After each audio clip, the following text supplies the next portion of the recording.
하나님의 말씀입니다. 하나님의 말씀은 사도행전 11장 1절에서 18절까지의 말씀입니다.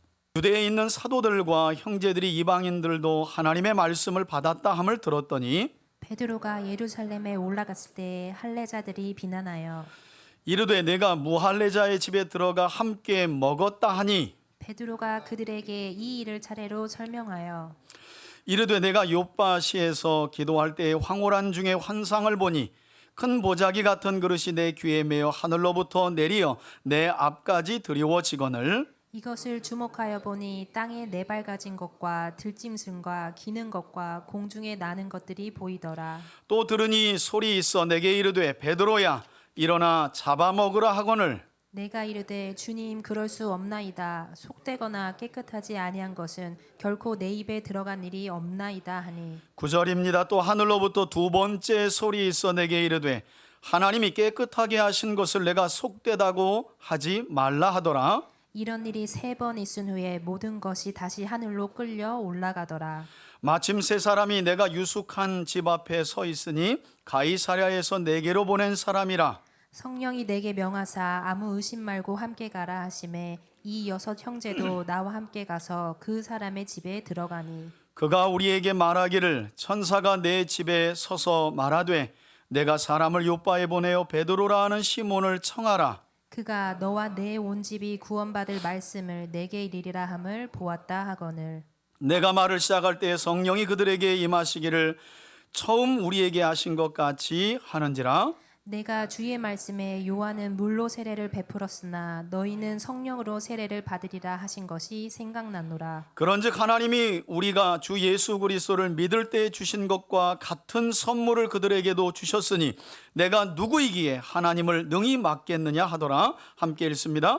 그들이 이 말을 듣고 잠잠하여 하나님께 영광을 돌려 이르되 그러면 하나님께서 이방인에게도 생명 얻는 회개를 주셨도다 하니라. 아멘. 할렐루야.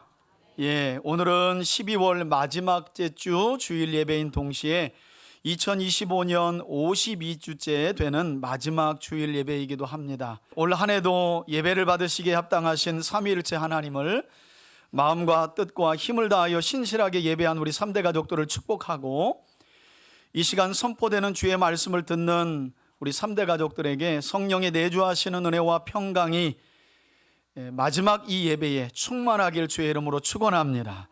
여러분, 몇 주간에 걸쳐 우리가 살펴보고 있는 사도행전의 말씀은 사도행전 1장 8절에 기록된 말씀과 같이 오순절에 성령을 받은 사도들을 비롯한 초대교회 성도들이 예루살렘과 유대와 사마리아와 땅끝까지 복음의 증인이 되어 살아갔던 행적을 우리에게 설명하고 있는 말씀입니다. 그래서 사도들의 행적을 기록하고 있는 말씀이다 해서 사도행전이라는 책 제목이 붙어 있습니다. 하지만 땅끝을 향해 여러 나라들의 복음을 전했던 사도들의 그 엄청난 행적들에 반해 사도행전은 그 내용을 28장 안에 압축해서 담아내고 있는 것을 볼 수 있는데 흥미로운 것은 이렇게 사도들의 그 많은 행적들에 대해서는 압축하고 압축해서 28장 안에 기록하고 있는 이 사도행전이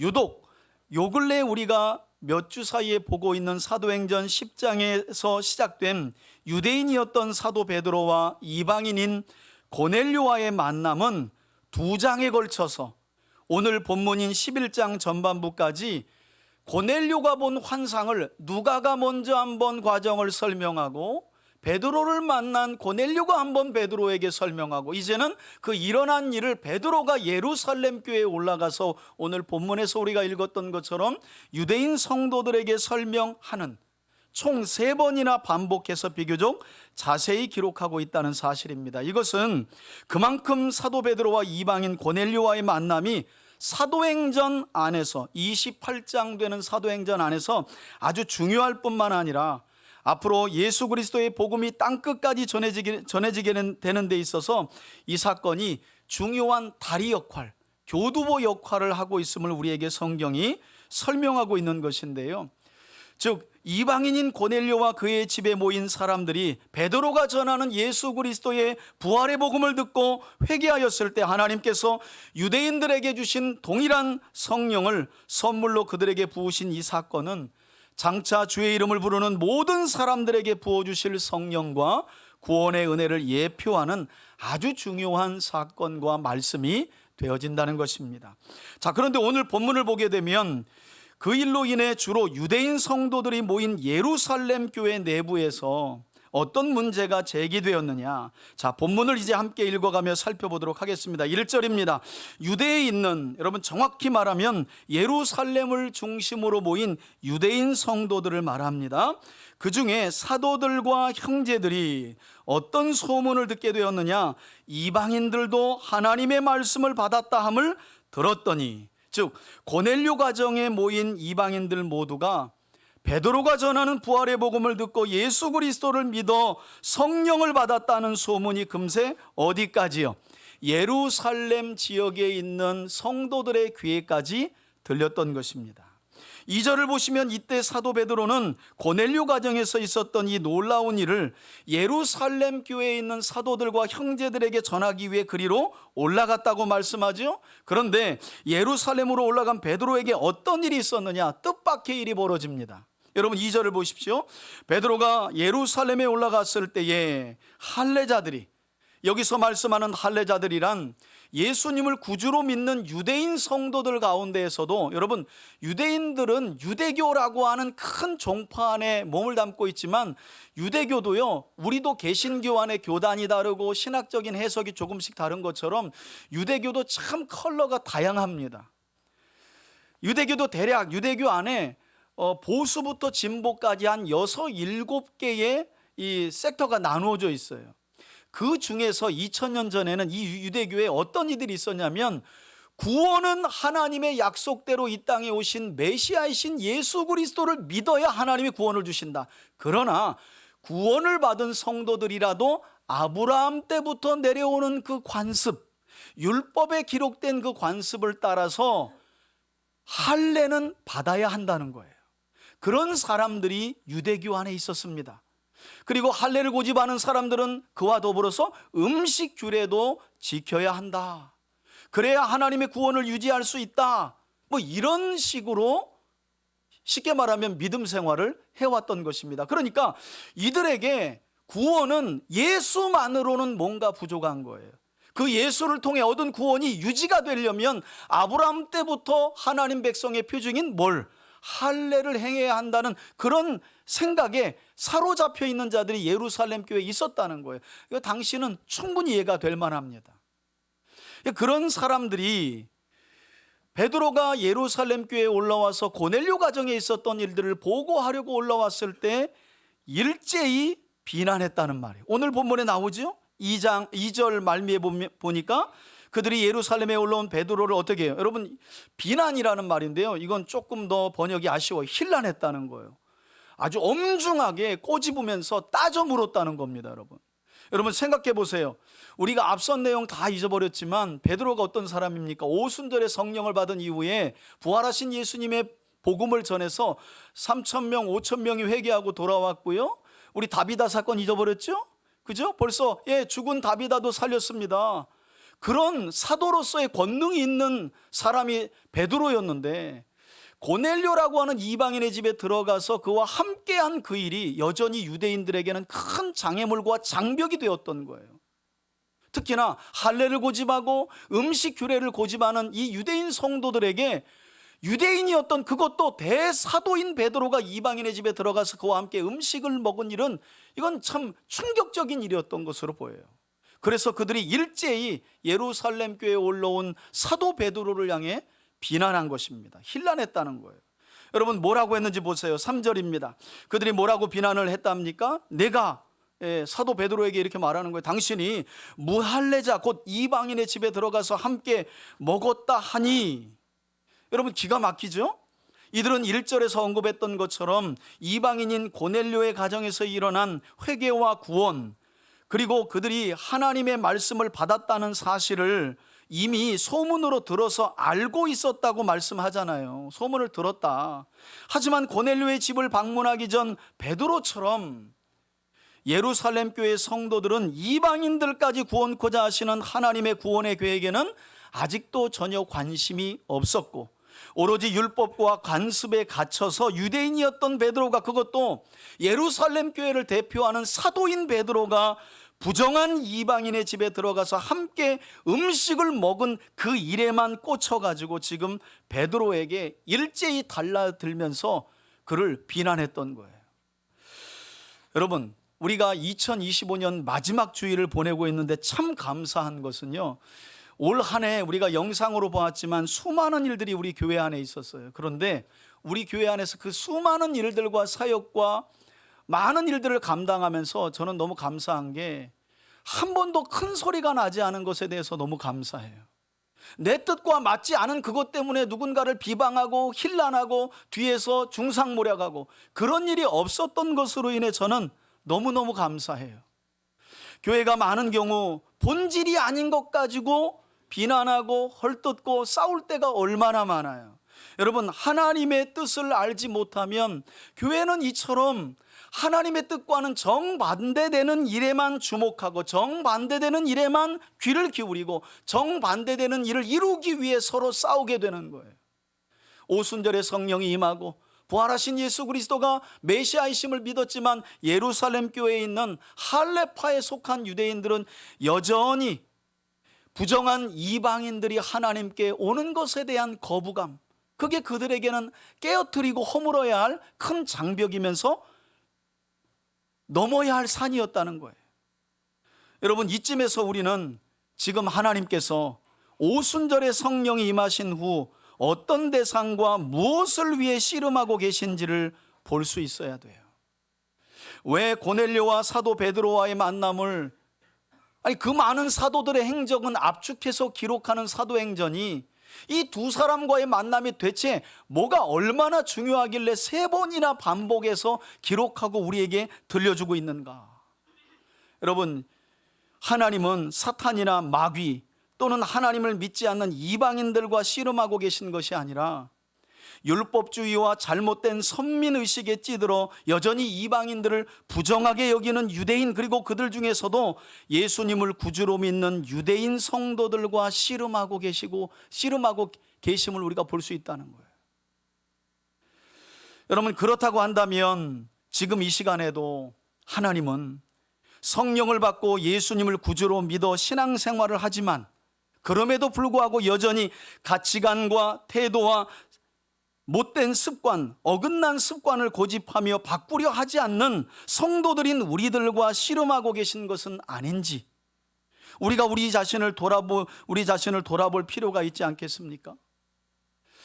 여러분, 항상 우리는 하나님은 교회 밖에서 싸우신다고 생각해요. 착각입니다.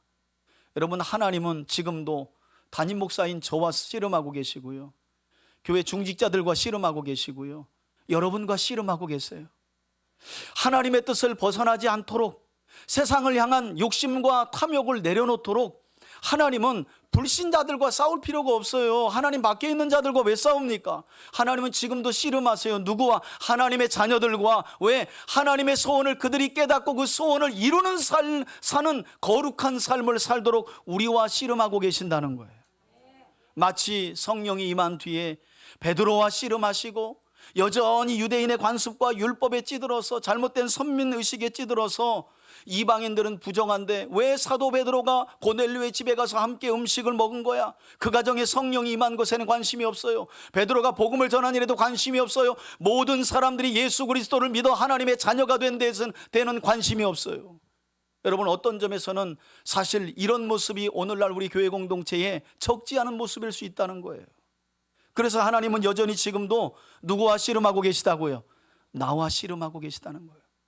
여러분, 신앙생활은 이게 본질입니다. 다른 사람과 씨름할 필요가 없어요. 여러분, 야곱이 마귀와 씨름합니까? 적군과 씨름합니까? 야곱방에서 누구와 씨름해요? 하나님의 천사와 씨름하잖아요. 그 고집을 내려놓지 못하니까, 하나님의 뜻을 받아들이질 못하니까. 아브라함은 어떤가요? 75살에 부름받았어요. 내가 너에게 약속의 자녀를 주리라. 25년 하나님이 씨름하십니다. 아유, 하나님, 제 아내가 이미 90살입니다. 경수가 끊어졌습니다. 생리가 끊어졌어요. 그런 할망구가 어찌 아들을 낳을 수 있겠습니까? 이게 아브라함과 씨름하셨던 하나님의 모습이었어요. 결국 100살이 되는 그때에 사라에게 하나님이 아브라함과 사라를 통해서 이삭을 주시자 웃잖아요. 하나님 하실 수 있구나. 하나님은 말씀대로 하시는구나. 여러분, 야곱의 생각을 변화시키는데 성경은 하나님께서 60년 걸렸다고 말해요. 한번 움켜잡으면 내려놓지를 못하는 야곱의 생각을 바꾸는데 59년 60년 걸려요. 모세는 어떤가요? 처음부터 출애굽기를 보면 하나님의 백성을 애굽에서 건져 나오라고 할 때 아멘하고 가나요? 아니에요. 저는 말을 못해서 막 이래요. 말을 못한다는 거예요. 멀쩡한 사람 보내라는 거죠. 그래서 어디로 보내요? 모세의 생각을 바꾸는데 하나님은 미디안 광야로 보내요. 그리고 40년을 지납니다. 여러분, 지금도 하나님은 우리의 생각과 우리의 가치관과 우리의 태도와 내려놓지 못하는 그런 고정관념들과 편견, 그것들과 싸우고 계시다는 거예요. 여러분, 4절을 보면 이렇게 때로 달려들며 자신을 비난하는 할례파에 속한 유대인 성도들에게 베드로가 아주 차분하게 있었던 일을 설명해 가죠. 4절 보세요. 베드로가 그들에게 이 일을 차례대로 설명하니, 여러분, 성령 충만의 모습은 뭡니까? 우린 자꾸 신비한 어떤 현상이 임하는 것을 생각해요. 여러분, 성령 충만하면 흥분하지 않아요. 여러분, 이건요, 베드로가 뚜껑이 열릴 만한 일입니다. 베드로가 누군데 지금 와가지고 당신이 말이야 이방인의 집에서, 여러분, 사도 베드로가 어떤 사람인데 감히, 더욱이나 지금 있었던 일을 말하기도 전인데 소문만 듣고 올라오자마자 손가락질하면서 당신이 어떻게 유대인의 관습이 있고 율법이 있는데 그걸 다 어기고 막 이러고 있는 거 아니에요. 자초지종을 듣지도 않고. 그런데 거기에 흥분하지 않아요. 왜? 베드로는 성령을 받았고 고넬료의 집에 임한 성령을 목격했고 성령으로 충만한 거예요. 여러분, 성령 충만하면 차분해. 차분해지는 거예요. 그러니까 여러분, 어떤 일로 인해 여러분들의 마음이 격동될 때에 잠깐 눈을 감고 뒤로 돌아. 그래서 성령님, 제 마음과 요동치는 이 감정을 주님 절제시켜 주옵소서.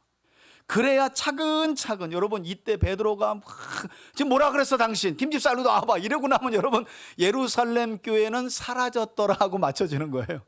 그런데 성령이 충만했던 베드로가 자초지종을 아주 차근차근 설명했다고 말해요. 이런 모습은 성령님의 인도함을 받는 참된 모습임을 우리가 볼 수 있는데, 그리고 5절부터 본격적인 설명에 들어가죠. 같은 내용을 10장에서는 고넬료가 베드로에게 설명했다면 이제 베드로가 그 일어난 일을 예루살렘 교회, 특별히 할례파에 속한 이 성도들에게 설명하는데, 5절 보십시오. 이르되 내가 욥바시에서 기도할 때에 황홀한 중에 환상을 보니 큰 보자기 같은 그릇이 내 귀퉁이가 메어가지고 하늘로부터 내려와서 내 앞에 드리워졌는데, 내가 이걸 보니까, 주목하여 보니까 그 보자기 안에 땅에 네 발 가진 것과 들짐승과 기는 것과 공중에 나는 이런 여러 짐승들이 보이더라. 그리고 소리도 들렸는데 내가 들으니 소리가 있어 이르되, 하나님의 음성이죠. 베드로야, 보자기에 싼 이 모든 것들을 어떻게 해요? 잡아먹으라 하거늘. 여러분, 지금 베드로가 고넬료를 만나기 전 있었던 모든 과정을 압축해서 설명하는 겁니다. 예루살렘 교회 성도들을 설득하기 위해서. 잡아먹으라 하거늘 내가 이르되, 베드로가 그랬다는 거예요. 주님, 그럴 수 없습니다. 왜? 베드로도 유대인으로서 유대 관습과 율법을 가지고 어렸을 때부터 자라온 사람이거든요. 할례가 중요했고 음식법이 중요했고 이방인과 식사하는 것은 생각도 할 수 없는 일이었어요. 그런데 느닷없이 기도하는 중에 환상을 통해 하나님의 계시가 임했는데, 그 부정한 것, 레위기 11장과 신명기 14장에 나오는 그 부정한 음식들을 먹으라, 이런 음성이 들리니까 베드로가, 그것도 하나님의 음성이, 얼마나 놀랬겠어요. 그래서 손사래를 짓다는 거예요. 아, 그럴 수 없습니다. 속되거나 깨끗하지 아니한 것을, 즉 부정한 것들은 결코 내 입에 넣은 적이 없습니다, 이렇게 대답했더니 그때 또 하늘로부터 두 번째 소리가 있어. 하나님이 뭐라고 하셨다 그래요? 하나님이 깨끗하게 하신 것을 네가 뭔데 부정하다고 속되다고 하느냐? 그렇게 하지 말라라고 하는 음성이 들렸다는 거죠. 그리고 이런 일은 그 후로도 몇 번이 들려요? 3번. 여러분 말씀드렸잖아요.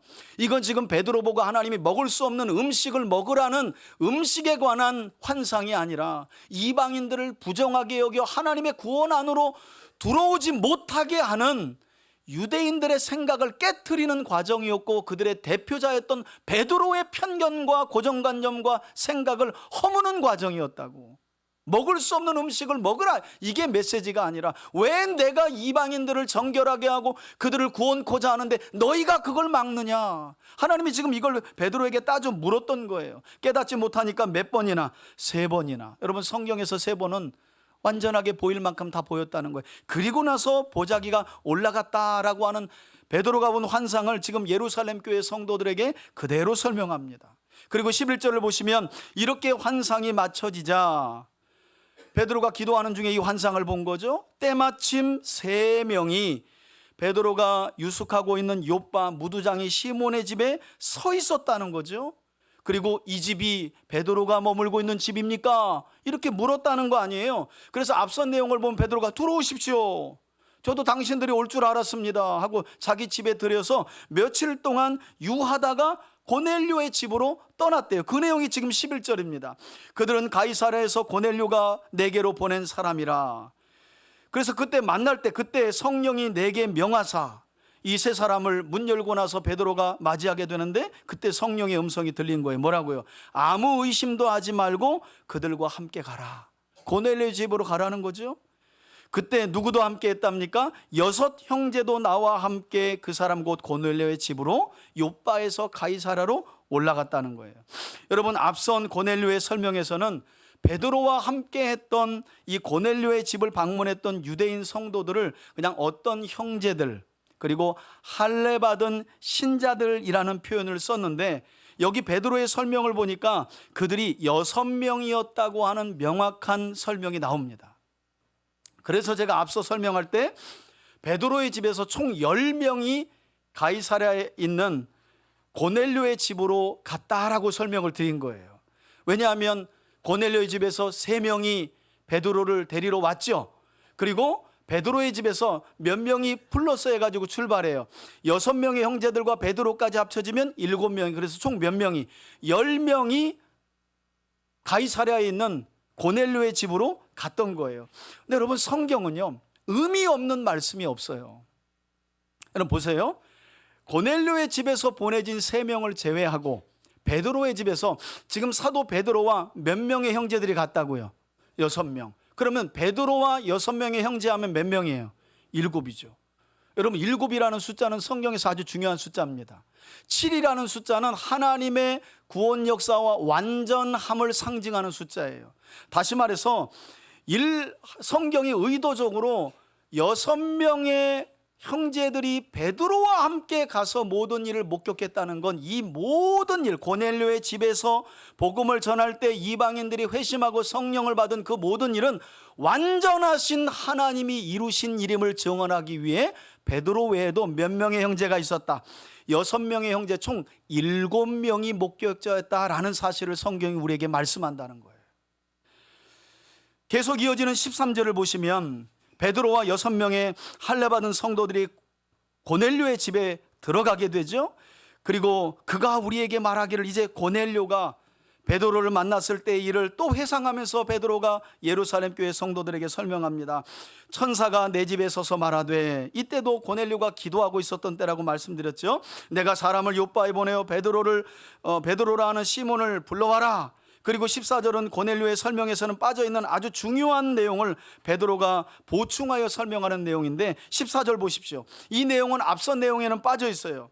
고넬료가 이런 음성을 들었는데 앞선 내용에 빠져 있다는 거예요. 14절 보시면 그가 곧 베드로가 너와 내 온 집이 구원받을 무엇을요? 말씀을 내게 이르리라 함을 보았다 하거늘.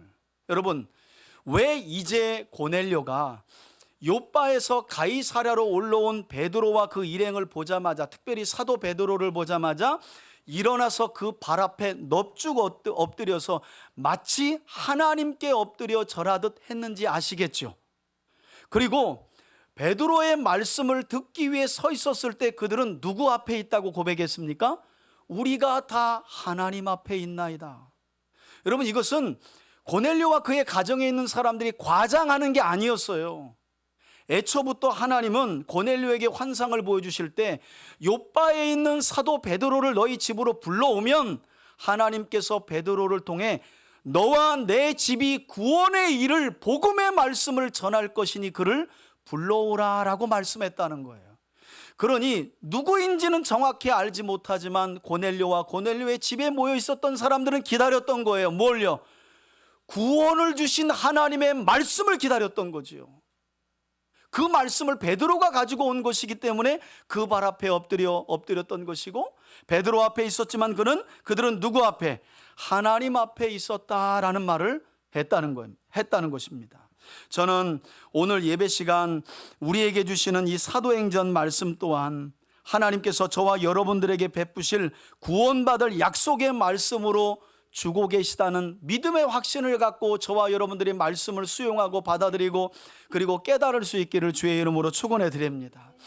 어느 날 어떻게 그리고 주일마다 나오더니 오늘 이 말씀이네 라는 시간은 없어요. 여러분, 오늘 이 말씀을 통해 하나님은 저와 여러분들에게 베풀어 주실 은혜와 구원의 약속이 있기 때문에 오늘 이 본문의 말씀을 저와 여러분들이 듣게 하시는 줄 믿습니다. 그렇다면 우리가 다 누구 앞에 서 있는 것입니까? 하나님 앞에 서 있는 것입니다. 사람이 전하는 게 아니에요. 하나님께서 하나님의 말씀을 주의 종을 통해서 여러분들에게 들려주시는 거죠. 그래서 고넬료와 고넬료의 가정에 있었던 사람들이 그처럼 경건한 마음으로 사도 베드로를 대했던 거예요. 왜? 사람을 깍듯이 높이는 게 아니라 하나님께서 구원받을 말씀을 전할 종으로 고넬료의 집에 보냈기 때문에.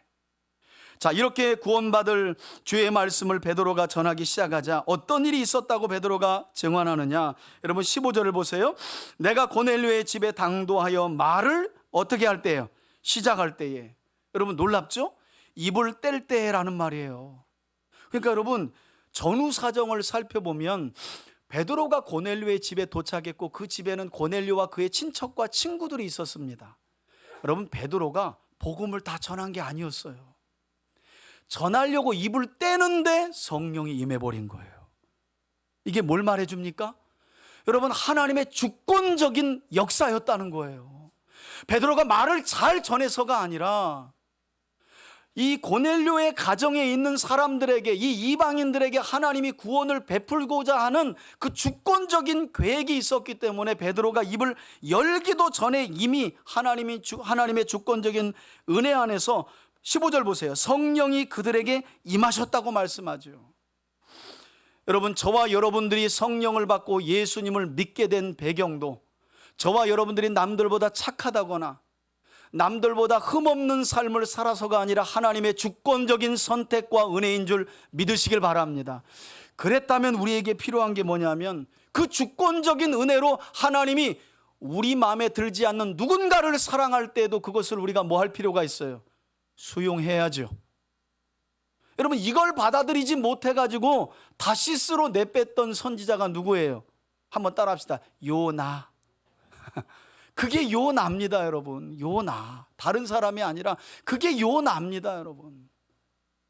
아니, 아수르의 니느웨가 이스라엘을 얼마나 괴롭게 했는데 하나님이 그냥 심판하시지 왜 40일 후에 굳이 심판하신다는 말씀을 그 땅에 가서 선지자를 보내서 전하게 하셨는가? 그들은 그냥 죽어야 되는데, 마치 뭐 지금은 그렇지 않지만 일본과 우리나라의 감정, 그 일제 치하의 그 고통을 우리가 기억하기 때문에 일본이 뭐 1cm, 1년에 3cm씩 가라앉는다는 그 이야기가 우리에겐 복음처럼 들리는, 조금 더 급속히 가라앉았으면 하는 여러분 그런 악감정이 있잖아요. 악감정. 그러니까 하나님께서 입을 떼기도 전에 주권적으로 그냥 고넬료와 그 집에 있는 사람들에게 성령을 부어주셨다는 거예요. 그리고 나서 베드로가 파악한 거죠. 뭐라고요? 15절 중반절을 보시면 이방인들에게 임하시는 성령을 받는데 이건 처음 곧 오순절에 우리에게 주신 성령과 뭐라고요? 똑같다는 거죠. 그리고 그때 베드로가 주의 말씀을 떠올려요. 여러분, 이게 아주 중요한 대목입니다. 우리 신앙생활에서 빠지면 안 되는 장면이 바로 이런 거예요.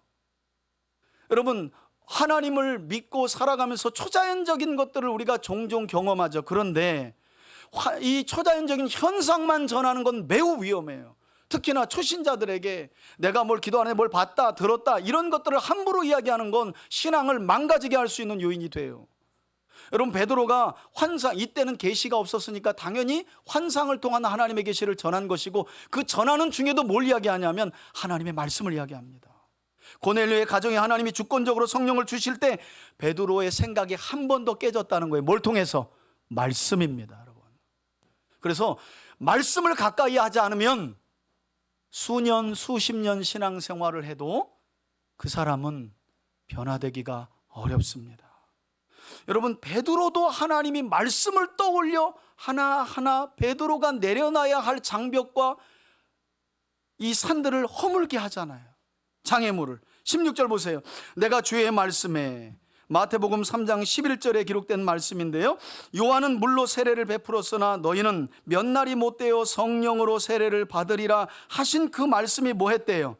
생각났다는 거예요. 여러분, 고넬료의 가정에 성령이 임하기 전 베드로는 예수님이 복음서에서 하신 이 말씀, 요한은 물로 세례를 베풀지만 몇 날이 못되어 너희는 성령으로 세례를 받을 것이다 라는 이 말씀을 유대인들에게만 주시는 말씀으로 받아들였었습니다. 그런데 고넬료의 집에, 이방인의 가정에 하나님의 성령이, 그것도 자신들이 받은 동일한 성령이 임하는 모습을 보고, 너희가 몇 날이 못되어 성령을 받게 될 것이라는 말씀은 유대인들에게만 주시는 말씀이 아니라 주 예수 그리스도를 믿는 모든 사람들에게 주시는 성령 세례를 의미하는구나 라는 사실을 베드로가 말씀을 떠올리며 생각했다는 거예요. 여러분, 저는 저와 여러분들이 일상을 살아가면서 어떤 사건이나 문제가 일어났을 때 하나님의 말씀이 떠올라 생각날 수 있기를 축복합니다. 다른 것들이 아니라, 인간적인 방법이나 수단이 먼저 생각나는 것이 아니라 하나님이 먼저 생각나고 하나님의 약속이 생각나서 그 약속을 붙들고 기도할 수 있는 저와 여러분들이 되시길 주의 이름으로 축원합니다. 여러분, 성경이 말씀하는 영적인 성장과 성숙이라는 것이 바로 이런 모습 아닐까요?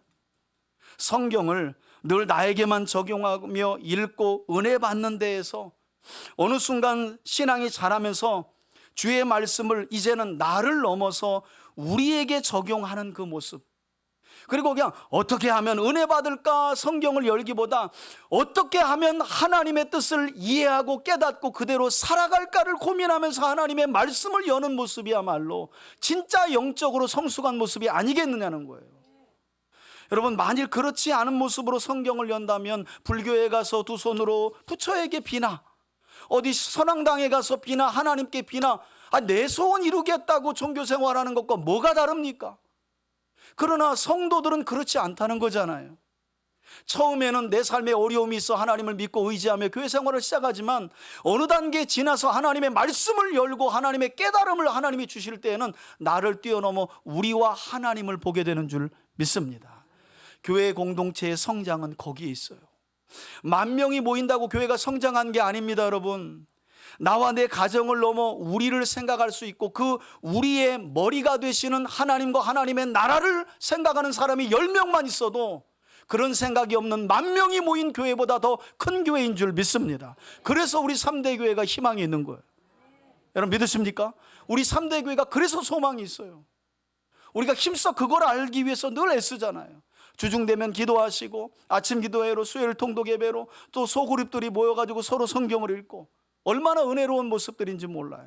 어려울 때마다 약속의 말씀을 붙들고 기도하는, 이게 바로 영적인 성장과 성숙의 진면모인 거죠. 여러분, 이 일이 베드로에게 일어났다는 걸 생각해 보세요.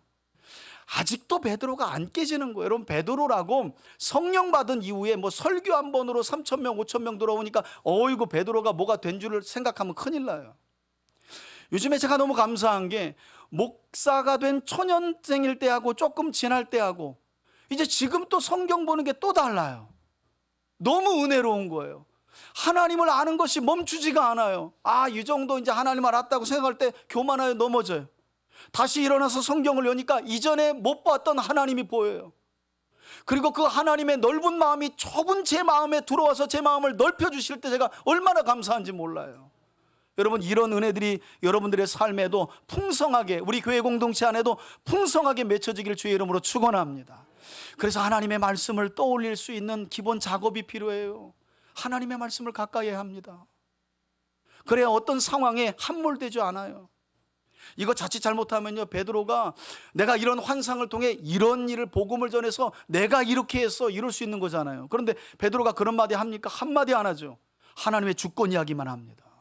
그래서 나중에 하는 말이 뭐예요? 17절 보세요, 여러분. 마지막으로 베드로가 이렇게 말하죠. 그런즉 하나님이 우리가 주 예수 그리스도를 믿을 때에 주신 것과 같은 성령의 선물을 그 이방인들 고넬료 가정에도 주셨으니, 베드로가 하고 싶은 말은 이거죠. 내가 누구간데 하나님의 구원 역사를 막을 수 있겠냐? 이 말은 어떤 의미가 담아 있어요? 너희도 막지 마, 이런 말이죠. 나도 유대인으로서 예수는 메시아로 믿었지만 어렸을 때부터 율법 안에 배웠기 때문에 할례를 고집하고 이방인들을 부정하게 여기고 그들과 함께 음식 먹는 것은 생각도 못하는 그런 유대인들이었는데, 하나님의 계시가 나에게 임했고 고넬료에게 임해서 동일한 성령을 하나님이 이방인들에게 주신 것을 내가 봤는데 나는 못 막는다. 누가 감히 막을 수 있겠어요, 여러분? 여러분, 하나님이 하시는 일을 누가 막을 수 있겠냐는 거예요. 근데 막아요. 누가 막을까요? 내가 막아요. 성령 받고 예수를 믿어도 편견을 고집하고 차별을 고집하고 내려놓지 못하는 고정관념 때문에 많은 경우 우리 자신이 하나님의 일을 막아요. 여러분, 복음의 능력은 다른 어떤 요인들 때문에 막혀지는 게 아닙니다. 잘 생각해 보세요. 여러분, 자꾸 우리 기독교의 복음이 약화되는 걸 세상에서 찾으시면 안 돼요. 이렇게 불신자들이 교회에 대해서 이렇게 비난을 하지? 왜 이렇게 교회와 성도들의 이야기가 세상에서 웃음거리가 되지? 이래가지고 교회 부흥이 어렵네. 여러분, 이것은 아주 표면적인 이야기입니다. 진짜 문제는 예수 믿고 성령 받아 구원받은 자의 삶을 살아가지만 여전히 우리 안에서 하나님이 하시는 일에 대하여 수용하지 못하고 인정하지 못하고 받아들이지 못해서 우리가 세우는 그 장벽, 그것 때문에 하나님의 일이 막히고 있어요.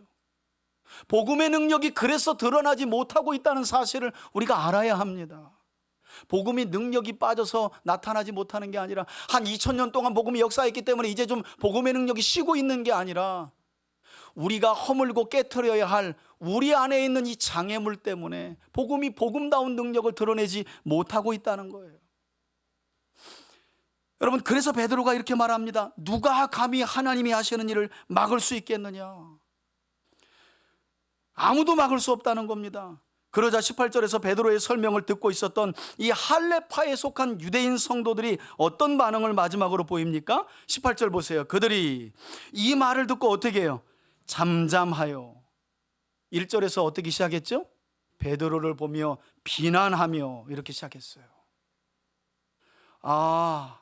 하나님이 지금 우리 유대인들을 통해서 저 땅끝 하나님의 형상을 닮아 지어진 하나님, 죄를 범하고 하나님을 떠나 있는 그 이방인들에게까지도 복음을 전하고 그들을 구원코자 하시는 그 놀라운 계획 앞에 그들은 비로소 뭐라고요? 잠잠해지는 거예요. 여러분, 우린 실수를 많이 합니다. 누구든 교회 안에서 하나님의 일이 아닌 일을 하는 사람은 없어요. 그런데 그 일에 대한 열심이 너무 지나쳐가지고 어느덧 하나님이 아니라 내 일이 돼버리는 경우가 있어요. 그리고 서로들 하나님의 일이라고 다투며 분쟁을 할 때가 있죠.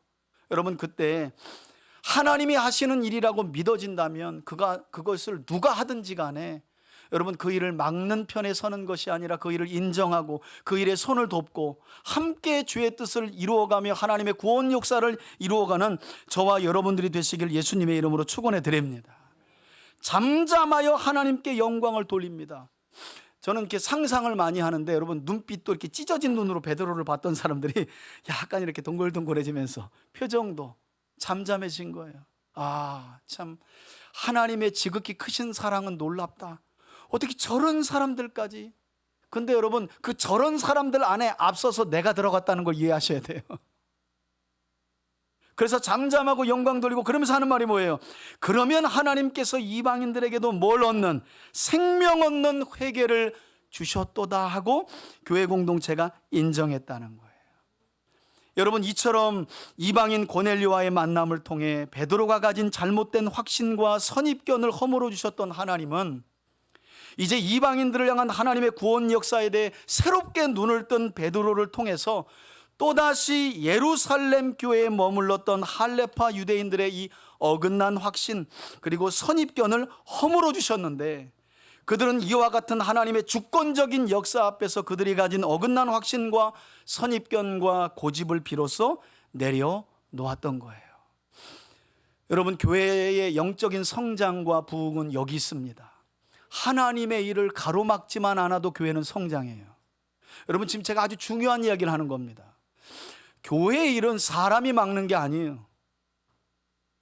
사람이 막아서 안 되는 게 아닙니다, 여러분. 하나님이 하시는 일이 막히기 때문이에요. 하나님이 하시는 일.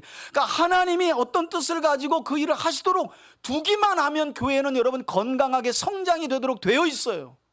왜냐하면 하나님이 생명을 가지신 분이기 때문이에요. 한 영혼을 천하보다 귀하게 여기시기 때문이에요. 지금도 하나님께로 돌아오지 아니한 그들을 향해 눈물을 흘리시기 때문이에요. 문제는 우리 안에 허물지 않은 그 장벽과 선입견과 편견 때문에 하나님의 그 일이 막혀요. 그래서 베드로가 외친 겁니다. 누가 감히 하나님의 일을 막을 수 있겠느냐. 그랬더니 잠잠하여 이방인들에게도 생명 얻는 얘기를 하나님이 주셨구나 하고 마친 거죠.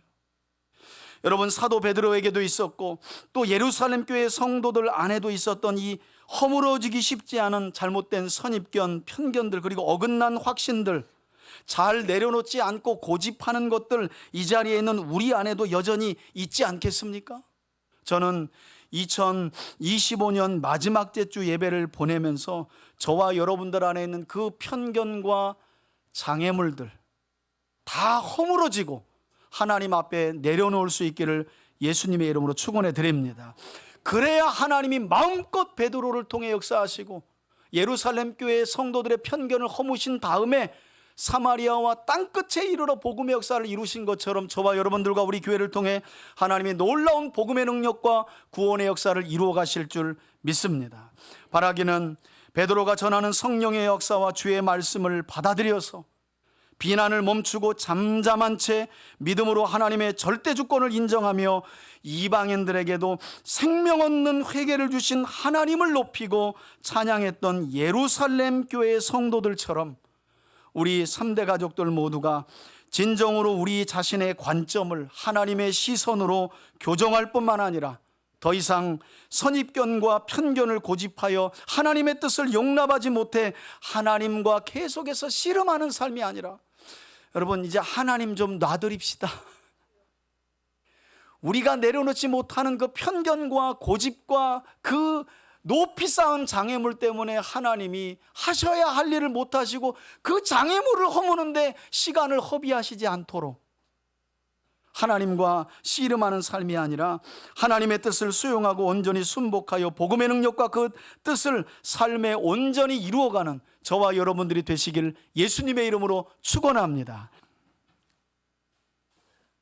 이제는 우리 주 예수 그리스도의 은혜와 하나님 아버지의 사랑과 성령의 교통하심이 주 예수 그리스도를 믿는 모든 사람들에게 생명 얻는 회개와 복음과 구원의 은혜를 주신 그 하나님을 믿고 의지하며 복음의 능력이 나와 우리와 우리 가정과 교회 공동체를 통해 세상에 힘써 전파되기를 소원하며 나아가는 우리 교우들 머리 위에, 저들의 가정과 자녀들 위에, 이 나라와 이 민족 위에 이제로부터 영원토록 함께 계실지어다. 아멘.